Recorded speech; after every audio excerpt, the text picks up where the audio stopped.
A moonless night in 1851, San Francisco. A gang of armed men, faces obscured by darkness, drag a suspected thief from his home. There's no trial, no jury, no judge. Just a hastily constructed gallows in the town square and a crowd of thousands watching in silent approval. By dawn, the man hangs dead, executed not by the state but by citizens who decided they were the law. This wasn't an isolated incident. It was part of the largest vigilante movement in American history, involving thousands of respectable citizens who believed the only way to achieve justice was to bypass the legal system entirely. They called themselves the Committee of Vigilance. Their critics called them a lynch mob. But how did America, a nation supposedly founded on law and order, reach a point where ordinary citizens felt justified in taking justice into their own hands? The answer lies in the chaos of early American settlement, where the absence of effective law enforcement created a vacuum that vigilantes rushed to fill. Sometimes they brought order to lawless frontiers. Sometimes they brought terror, racism, and mob rule disguised as justice. Welcome to the violent, complex story of how lawlessness in early America gave birth to a vigilante tradition that still haunts us today. Historical context and background. To understand why vigilantism became so prevalent in early America, we must first grasp the enormous gap between the theory of law and the reality of enforcement across the rapidly expanding United States from colonial times through the mid-19th century. The English legal system that American colonists inherited presumed a relatively stable, densely populated society with established institutions. England had justices of the peace, constables, parish systems, and by the 18th century, increasingly professional law enforcement in cities. But America was fundamentally different. From the initial colonial settlements through westward expansion, American society was characterized by explosive geographic growth, rapid population movement, ethnic and cultural diversity, and chronically weak governmental institutions struggling to keep pace with settlement. The numbers tell the story. In 1790, the first U.S. census counted 3.9 million people. By 1850, that had exploded to 23 million, a nearly six-fold increase in just 60 years. But this population wasn't distributed evenly. It spread westward in waves. Across the Appalachians into Kentucky and Tennessee in the 1780s-1790s, into the Old Northwest, Ohio, Indiana, Illinois in the 1800s-1820s, into the Old Southwest, Alabama, Mississippi, Louisiana, Arkansas simultaneously, then into Texas, Oregon, and California in the 1830s-1840s, culminating in the California Gold Rush of 1849, which saw 300,000 people flood into California in just a few years. This rapid expansion created what historians call frontier conditions, communities forming faster than governmental institutions could establish themselves. A typical pattern saw settlers arriving in an area, establishing farms or towns, and living for years or even decades with minimal formal government. Territorial governments existed on paper, but actual law enforcement was nearly non-existent. Counties might be hundreds of square miles with a single sheriff who had no deputies, no jail, and no means of pursuing criminals across vast distances.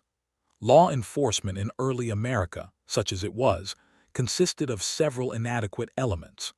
Sheriffs existed, but were elected officials with minimal training, often serving part-time while maintaining other occupations. Their jurisdiction ended at county lines, making pursuit of fleeing criminals nearly impossible. Constables operated at even more local levels, individual towns or precincts, with even less authority and capacity. The U.S.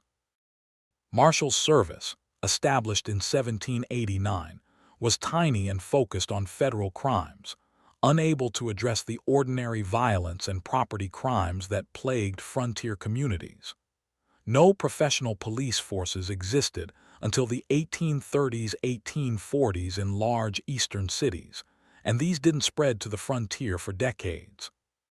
Into this void stepped vigilantes, self-organized groups of citizens who claimed authority to arrest, try, and punish criminals without any legal authorization. The term vigilante comes from the Spanish vigilante, meaning watchman or guard, but took on its distinctly American meaning in the 19th century to describe these extra-legal law enforcement groups. Vigilante movements varied enormously in size, organization, duration, and legitimacy. Some were small posses, indistinguishable from the legal posses that sheriffs could legally deputize. Others were massive, highly organized movements involving hundreds or thousands of members, with formal leadership structures, written constitutions, membership rolls, and systematic procedures for arrest, trial, and punishment. Some lasted days or weeks, formed to address a specific crime wave then disbanded. Others persisted for years, becoming quasi-governmental institutions that effectively ruled regions. The social composition of vigilante movements is crucial to understanding them. These weren't typically the poor and marginal rising up. They were often led by the wealthy and powerful. Merchants, lawyers, bankers, and large landowners frequently organized and led vigilante movements, drawing membership from the respectable middle and upper classes. This is what distinguished American vigilantes from simple mobs or riots. They claimed to represent order, property, and civilization against chaos, criminality, and savagery. The ideological justification for vigilantism drew from several sources. The natural law tradition suggested that when government failed to protect life and property, citizens retained the right to do so themselves. American revolutionary rhetoric about popular sovereignty and resistance to tyranny could be twisted to justify vigilantism, as the people enforcing justice when corrupt or incompetent officials would. And the racial and ethnic prejudices of the era meant that vigilantes often defined order in explicitly white supremacist terms, using extralegal violence to control people of color, immigrants, and other marginalized groups. Vigilantism thus emerged from the collision between American legal ideals and American social realities, the gap between the promise of law and order and the absence of institutions capable of delivering it. Into this gap stepped men who claimed to bring justice, but often brought something far darker. Case study/real-life examples. Case Study 1. The Regulators of South Carolina, Colonial Backcountry Vigilantism, 1767–1769. America's vigilante tradition didn't begin with westward expansion. It emerged in the colonial period in the Carolina backcountry, establishing patterns that would repeat across the continent for the next century. By the 1760s, South Carolina's western interior had filled with settlers, small farmers, many of them Scots-Irish immigrants, pushing into the Piedmont region. But South Carolina's government was controlled by wealthy coastal planters who showed little interest in providing the backcountry with courts, sheriffs, or other institutions of law enforcement. The nearest courts were in Charleston, sometimes 200 miles away across rough terrain. Criminals knew they could operate with impunity because there was no practical way to bring them to justice. The result was a crime wave. Gangs of bandits, many consisting of former members of militia units from the Cherokee War, 1760–1761, who had turned to outlawry, roamed the backcountry, stealing livestock and goods, assaulting travelers, and terrorizing isolated farms. Women were raped, homes were burned, and property was stolen with almost no consequences because the perpetrators knew victims had no recourse to law enforcement. In 1767, backcountry settlers took action, organizing themselves into a movement they called the Regulators. They essentially created their own police force and court system. The Regulators numbered in the thousands at their peak, organized by districts with captains and lieutenants, operating with military discipline. They hunted down suspected criminals, subjected them to trials by regulator courts, and imposed punishments ranging from whipping to banishment to, occasionally, execution. The regulators' actions were initially focused on genuine criminals, bandits, thieves, and outlaws who had terrorized the backcountry. They compiled lists of wanted men, tracked them down systematically, and dealt with them efficiently.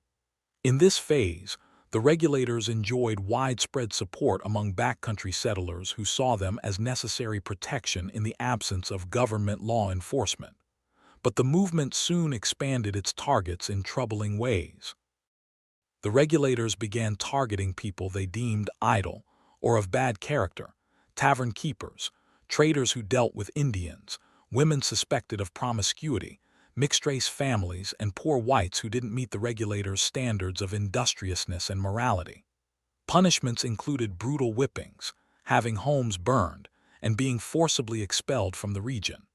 The regulators were imposing not just criminal law but their particular vision of moral order.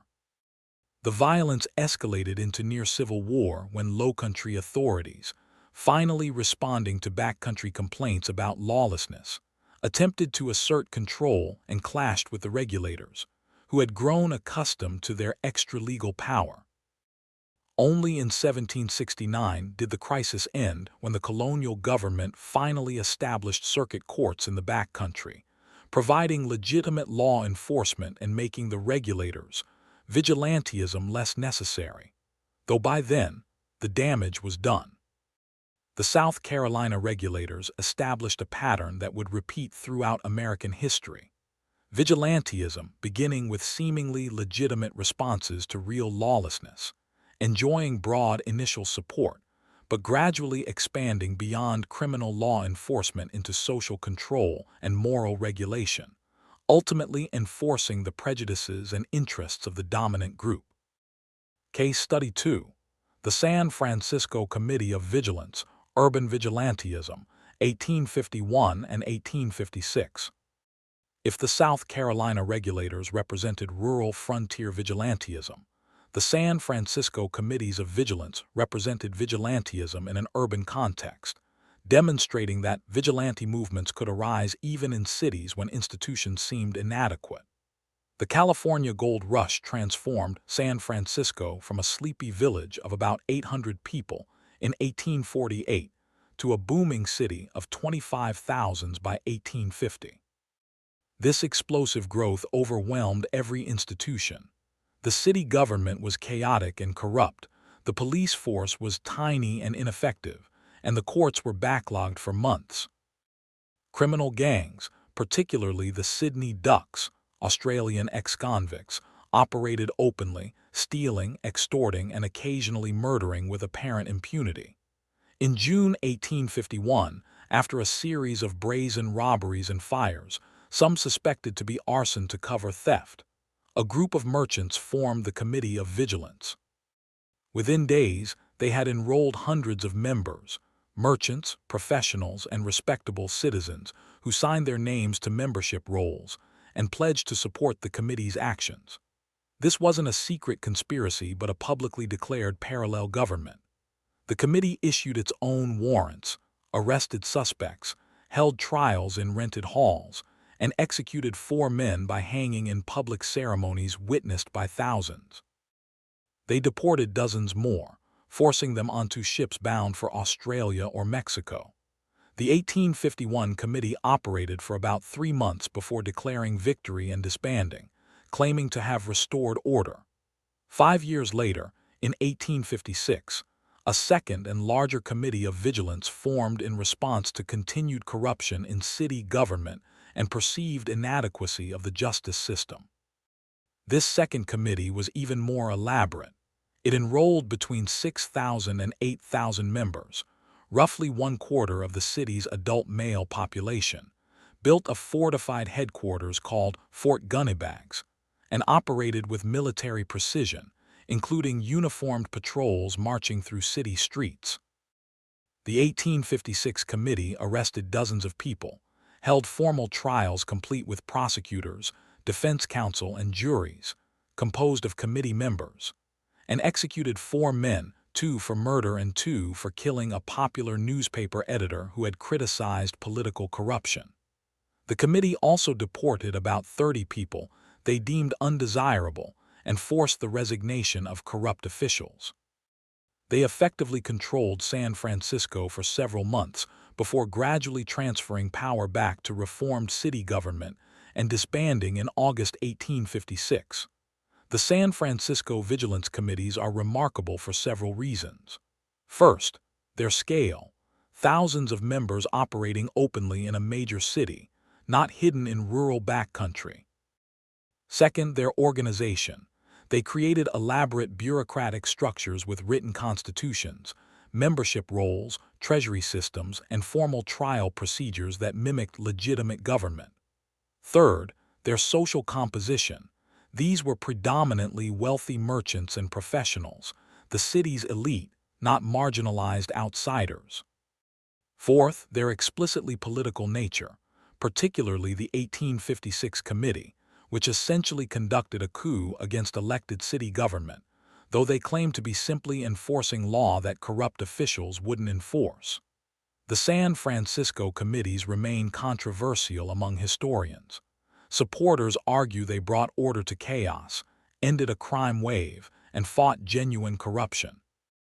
Critics note they executed people after trials that lacked basic due process protections, deported people without legal authority, and essentially allowed a private organization accountable to no one to wield the power of life and death. Moreover, the committee's targets included disproportionate numbers of immigrants, particularly Irish Catholics and Latin Americans, suggesting ethnic prejudice shaped their definition of criminal. Case Study 3. The Montana Vigilantes, Frontier Justice and the Sheriff Turned Outlaw, 1863–1864. The Montana Vigilante movement represents perhaps the most controversial vigilante episode in American history, involving the largest number of executions in the shortest period, and featuring the alleged double life of a lawman who was supposedly a criminal mastermind. The story centers on Henry Plummer, sheriff of Bannack, in what was then Idaho Territory, later Montana Territory. In 1863, Montana's gold fields attracted thousands of prospectors and the criminals who preyed on them. A wave of robberies and murders plagued the road between Virginia City and Bannack, with over 100 men killed in the region in less than 2 years, an astonishing murder rate for such a small population. According to the vigilantes' later accounts, Sheriff Plummer was not fighting crime but organizing it, leading a secret gang of road agents, highwaymen, who systematically robbed and murdered travelers carrying gold. The sheriff's position, they claimed, gave Plummer perfect information about who was traveling when they were leaving and how much gold they carried, which he passed to his gang. The gang supposedly used secret signals and code words, and Plummer used his authority to protect gang members from prosecution. In December 1863, a group of miners and businessmen organized as vigilantes, adopting the mysterious symbol 3777, whose meaning remains debated. They began systematically hunting suspected gang members. On January 10, 1864, the vigilantes arrested Sheriff Plummer and 2 deputies. Without any formal trial, all 3 were hanged from the gallows Plummer had supposedly built for executing criminals, a grim irony the vigilantes deliberately highlighted. Over the next 6 weeks, the vigilantes executed at least 20 men, some sources claim over 30. They worked methodically from a list of suspected gang members, tracking them down across Montana and parts of Idaho, holding brief trials that sometimes consisted of little more than a vote among vigilantes, then hanging those found guilty. Bodies were left hanging in public places with warning signs pinned to them. The violence peaked in late January, then gradually subsided as the vigilantes declared victory. The Montana Vigilantes later defended their actions through published accounts, most notably Thomas Dimsdale's The Vigilantes of Montana, 1866, which portrayed the movement as righteous citizens forced to act against a vast criminal conspiracy that corrupt officials, Plummer, couldn't or wouldn't stop because they were part of it. But the Montana case is deeply problematic in ways that reveal vigilantism's darkest potential. First, Plummer and many of the executed men never received anything resembling a fair trial. They were hanged based on vigilante accusations, with no opportunity to defend themselves. Second, the evidence against Plummer remains controversial. Some historians believe he was indeed a criminal, while others suggest he may have been innocent or at least not the mastermind vigilantes claimed, scapegoated by rivals who wanted control of the region. Third, the vigilantes' trials were inconsistent. Some men received quasi-formal proceedings with witnesses and votes, others were hanged on the spot. Fourth, at least some executed men appear to have been innocent, killed based on mistaken identity, false accusations, or simply being in the wrong place. The Montana Vigilantes demonstrated how vigilantism, even when initially responding to real crime problems, could transform into something resembling organized terror, an extralegal power accountable to no one, deciding life and death based on secret deliberations, and silencing dissent through fear. Some contemporary observers who initially supported the vigilantes later expressed horror at what they had become. Case Study 4. Vigilantism and Racial Terror, the Dark Side.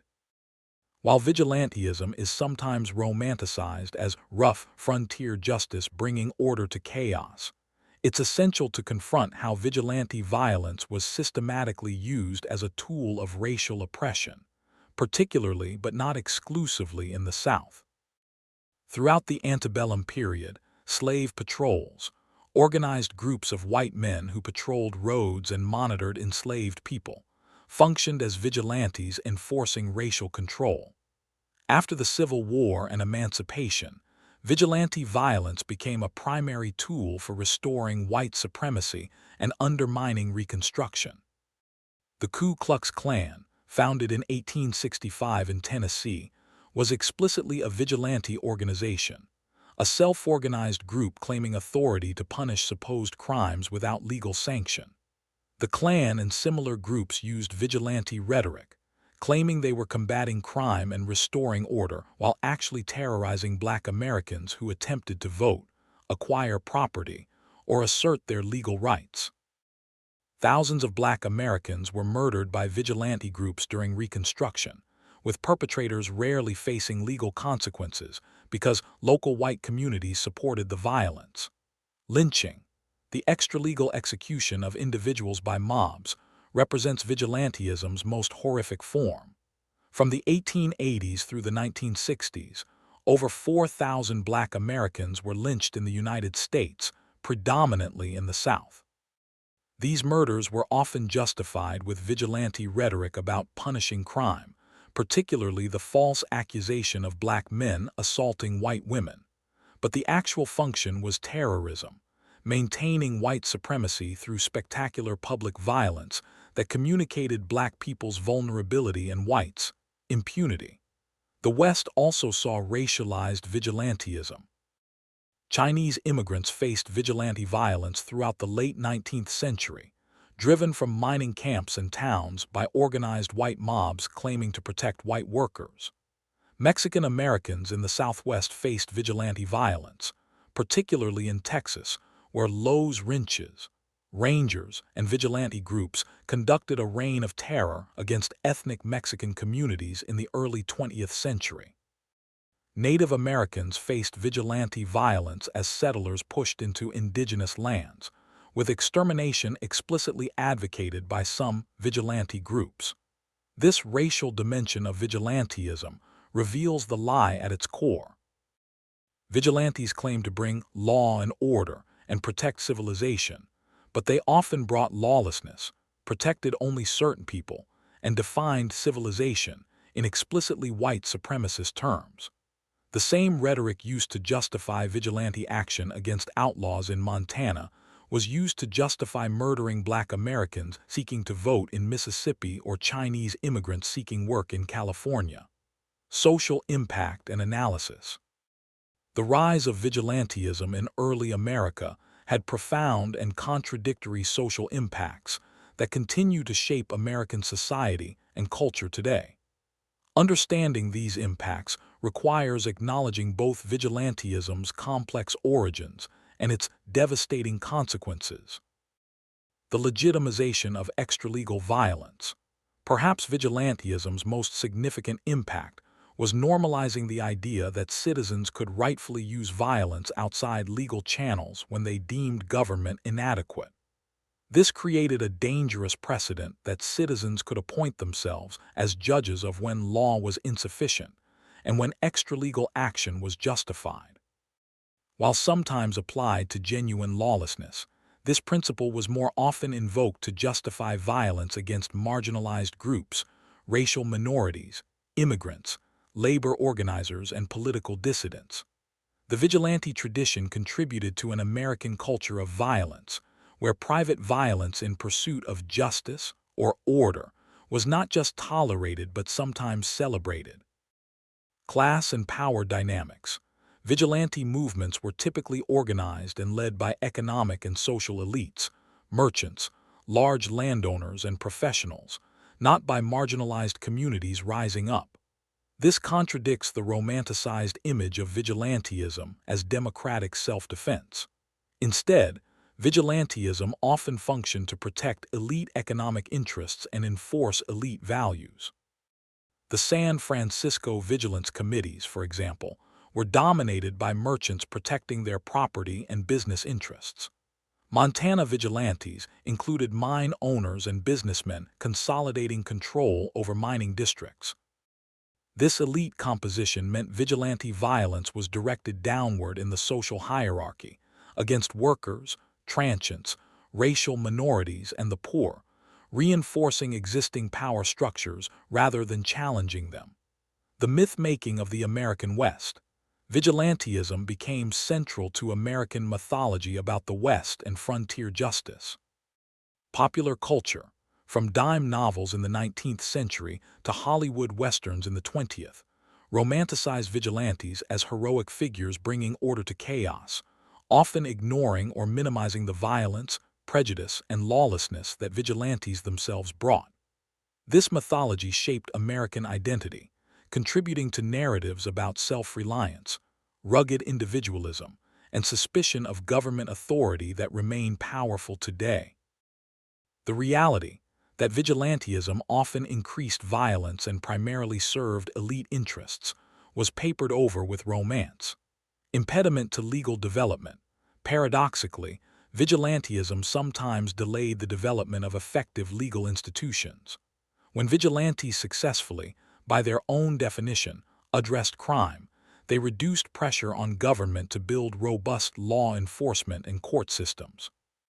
Moreover, vigilante violence often frightened away law-abiding settlers, discouraging the stable community growth necessary for institutional development. Areas with strong vigilante traditions sometimes struggled for decades to establish legitimate legal systems because vigilante power structures resisted being replaced by government authority accountable to broader democratic participation. Racial terror as social control. The use of vigilante violence as a tool of racial oppression cannot be overstated. In the South, vigilante violence was essential to overthrowing Reconstruction and establishing Jim Crow, maintaining white supremacy for nearly a century through terrorism that government either couldn't or wouldn't stop. Lynching served as spectacle and warning, communicating to Black Americans that law couldn't protect them and that any assertion of rights could result in death. This terrorism shaped Black American communities for generations, creating trauma that echoes today. Similar dynamics operated against Native Americans, Mexican Americans, Chinese Americans, and other groups that dominant white society deemed outside the protection of law. Poisoning trust in legal institutions. In regions where vigilantism was prevalent, it created lasting skepticism about formal legal institutions. If real justice came from vigilantes, not from courts, why respect legal processes? This undermined rule of law, creating cultures where personal justice, feuds, and violence persisted long after formal legal systems were established. Some American regions maintained elevated violence rates well into the 20th century, partly because vigilante traditions had normalized extralegal violence and created deep distrust of formal legal processes. Community division and trauma. Vigilante movements didn't unite communities, they divided them. There were always people who opposed vigilante actions but were silenced by fear. Families were split between supporters and opponents. Those who lost loved ones to vigilante violence carried trauma and resentment for generations. Areas that experienced vigilante episodes often saw lasting divisions between families and factions that originated in those violent times. The social impact of vigilantism was overwhelmingly negative. While vigilante movements occasionally addressed real crime problems in the short term, they created far larger problems, normalizing violence, reinforcing oppression, impeding legal development, and poisoning community trust that plagued American society for generations. Modern connections, reflection. The vigilante tradition established in early America remains disturbingly relevant to contemporary debates about justice, law enforcement, and the use of force. While we no longer see organized vigilance committees hanging suspects in city squares, the ideological impulses underlying historical vigilantism persist in various forms. Stand your ground laws and self-defense violence. Modern stand your ground laws and expanded self-defense doctrines echo vigilante-era rhetoric about citizens' rights to use lethal force when they perceive threats, with minimal legal accountability.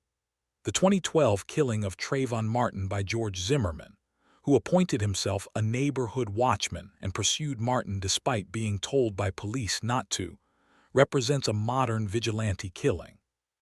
Zimmerman claimed to be protecting his community from crime, precisely the justification historical vigilantes used. His acquittal under stand your ground principles suggests contemporary legal systems sometimes sanction the vigilante impulse to take law enforcement into one's own hands. Militia movements and anti-government vigilantism. Modern militia movements explicitly draw on vigilante traditions, claiming authority to enforce laws or protect communities from supposed government tyranny or immigrant invasion. The 2014 Bundy standoff in Nevada, where armed militia members confronted federal agents, or the 2016 occupation of the Malheur National Wildlife Refuge, directly parallel historical vigilante confrontations with government authority. These movements claim to represent popular sovereignty against tyrannical government, the same justification Montana Vigilantes used. Border vigilantes, groups like the Minuteman Project, which organized armed civilians to patrol the U.S. Mexico border and detain suspected undocumented immigrants, represent explicit modern vigilantism, self-organized groups claiming law enforcement authority without legal sanction. Their rhetoric about protecting American communities from criminal invasions echoes the racialized vigilantism of the 19th century that targeted Chinese immigrants and Mexican Americans. Online vigilantism and doxing. The digital age has created new forms of vigilantism. Internet mobs identify, expose, and seek to punish people accused of wrongdoing through doxing, publishing personal information, online harassment, and attempts to get people fired from jobs. These campaigns claim to pursue justice when authorities supposedly won't, precisely the vigilante justification. Like historical vigilantes, online mobs operate without due process, sometimes target innocent people, and occasionally drive victims to suicide, the ultimate extralegal punishment. Vigilante rhetoric in political discourse. Political rhetoric increasingly employs vigilante-style language about citizens needing to take back control from corrupt governments or elites. This language legitimizes the idea that extralegal action is justified when formal institutions seem inadequate or corrupt, the core vigilante principle. The January 6, 2021 Capitol attack involved rhetoric about stopping a stolen election and restoring rightful government, echoing the San Francisco Vigilantes' justification for overthrowing corrupt city officials. police violence as state vigilantism.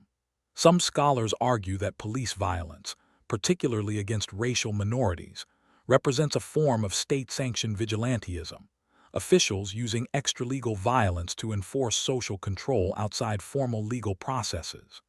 The killing of George Floyd and countless other similar cases reveal law enforcement acting as judge, jury, and executioner without trials, precisely what vigilantes did.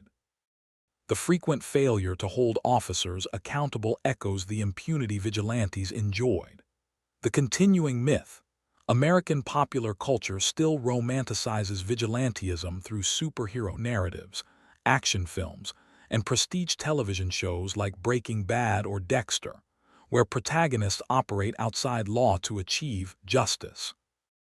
These narratives perpetuate the dangerous idea that extralegal violence can be heroic when formal systems fail, normalizing the vigilante impulse for new generations. The persistence of vigilante ideology and practice demonstrates that we haven't truly reckoned with this history. We've never collectively agreed that vigilantism is always wrong, that formal legal systems, however flawed, are always preferable to extralegal violence, or that citizens never have the right to appoint themselves as judges and executioners. Until we achieve that consensus and build institutions people trust to deliver justice fairly, the vigilante impulse will remain a dangerous feature of American society. Understanding vigilantism's historical reality, not the romanticized myth, is essential to confronting its modern manifestations. Historical vigilantes weren't heroes. They were people using violence to enforce their interests and prejudices while claiming to serve justice. Their modern counterparts do the same. Only by recognizing this can we resist the vigilante temptation and build better systems of justice that actually serve everyone. The rise of vigilantism in early America was not inevitable. It was a choice. When faced with weak or absent law enforcement, Americans could have waited for institutions to develop, could have worked through existing, if inadequate, legal channels, or could have collectively built better governmental systems. Instead, time and again, they chose extralegal violence. They chose to appoint themselves as judges of guilt and innocence, to bypass due process to execute without trial, and to enforce their particular vision of order through force. This choice had momentous consequences. Vigilantism didn't bring lasting order. It often brought more violence, delayed institutional development, and traumatized communities. It didn't deliver justice. It delivered the rough preferences of whoever could organize the most armed men. It didn't protect everyone. It primarily protected elite interests and often targeted the marginalized. And it didn't stay confined to genuine criminals. It inevitably expanded to enforce racial hierarchies, economic structures, and social conformity. The romanticization of vigilantism in American culture obscures this reality. When we celebrate frontier vigilantes as heroes bringing justice to lawless land, we're celebrating extralegal violence, celebrating people who denied others basic rights, and celebrating a tradition that directly enabled racial terrorism and lynching. The same ideological framework that justified hanging horse thieves in Montana justified lynching Black Americans in Mississippi. We cannot celebrate one while condemning the other. They spring from the same poisoned well. Yet the conditions that created historical vigilantism, inadequate institutions, unequal justice, slow legal processes, lack of accountability, persist today. Many Americans feel formal justice systems don't serve them, don't protect them, or don't hold powerful wrongdoers accountable. That frustration is understandable. The question is, what do we do with that frustration? History teaches that vigilantism is not the answer. It never was. The solution isn't citizens taking law enforcement into their own hands but building better institutions, ensuring equal access to justice, holding officials accountable, and creating systems that actually serve everyone. This is harder than vigilantism. It requires patience, political engagement, compromise, and faith in collective governance rather than individual force. but it's the only path that doesn't lead to violence, oppression, and chaos. The vigilante impulse remains strong in American culture. The temptation to bypass slow, frustrating legal processes and simply do something about problems through force. Resisting this temptation requires understanding what vigilantism actually was.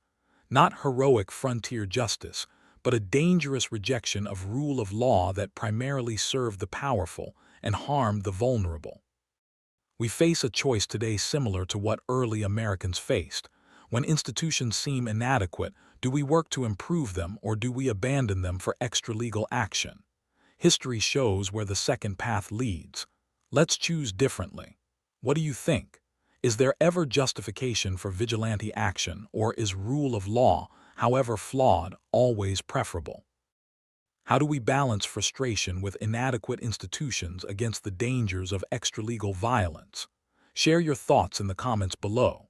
If you found this exploration of vigilante history thought-provoking, subscribe to our channel for more deep dives into America's complex past, the stories we tell ourselves and the stories we need to confront. Hit that notification bell so you don't miss our next historical investigation. And if you believe understanding history is essential to building a better future, please like and share this video. The vigilante tradition still haunts America. Only by understanding its origins can we finally move beyond it. Thanks for watching.